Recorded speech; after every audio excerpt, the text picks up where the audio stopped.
ውሃ ነፍስ አለው የለውም? ምዕመናን አለው የለውም? አታውቁትም?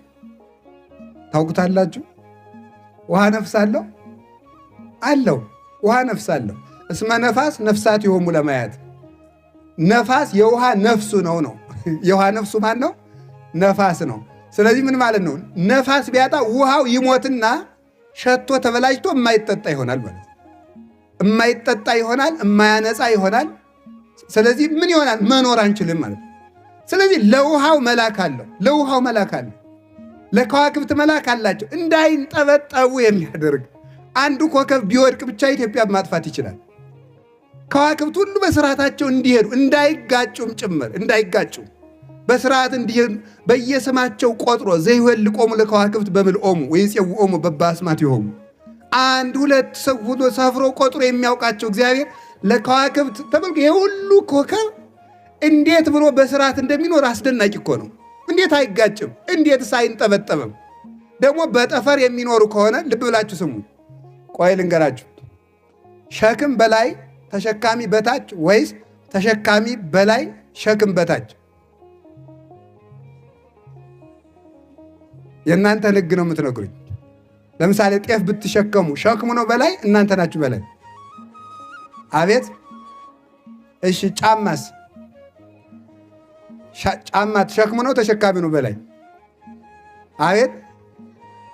ተሸካሚው ማን ነው? ተሸካሚው ሰው ነው። ጫማ ነው እንደ የሚሸከመው? ሰው ነው የሚሸከመው።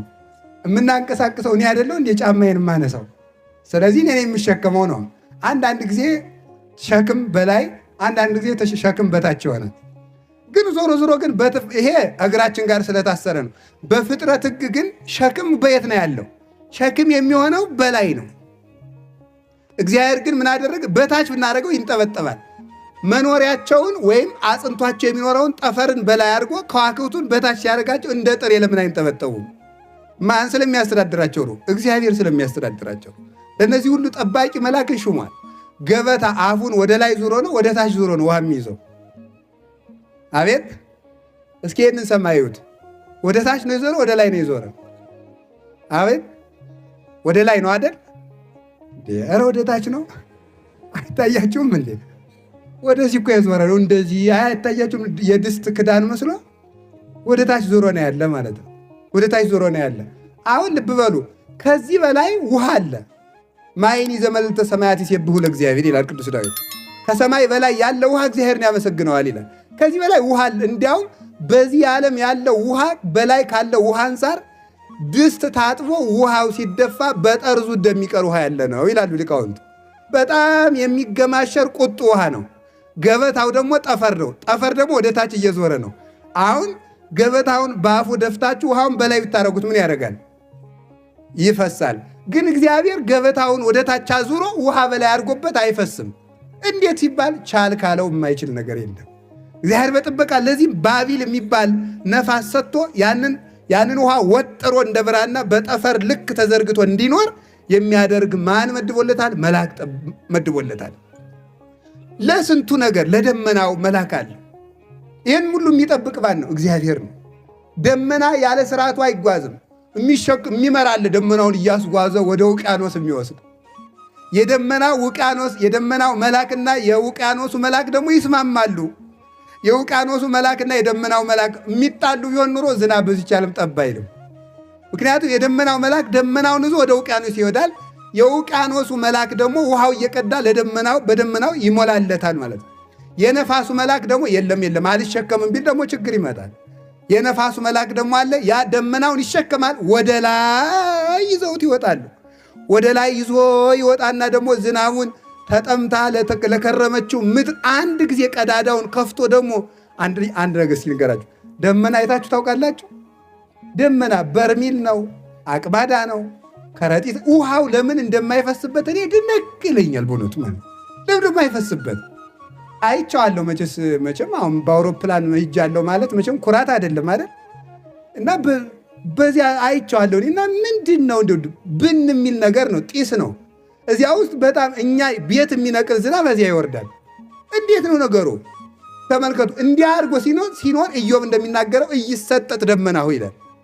ውሃውን ቀርቶ ወስዷል፣ አይቀደድም። ደመናው አይቀደድም። ውሃውን ቋጥሮ ቻል ይለዋል፣ ቻል ይችላል። ከዚያ በኋላ ያንን አንድ ጊዜ ደግሞ አውርድ ቢለው ምድር ታጥባ ትሄዳለች። ከዚያ በኋላ ምን ያደርጋል? ሐወፅ ካለ ምድር ዋሮይካ ቀስ እያደረገ ያንጠበጥበዋል ማለት ነው። ቀስ ጠብ ጠብ ጠብ ጠብ ጠብ ጠብ ጠብ እያለ እያንጠበጠበ ምድርን በሙሉ ያረሰርሳታል።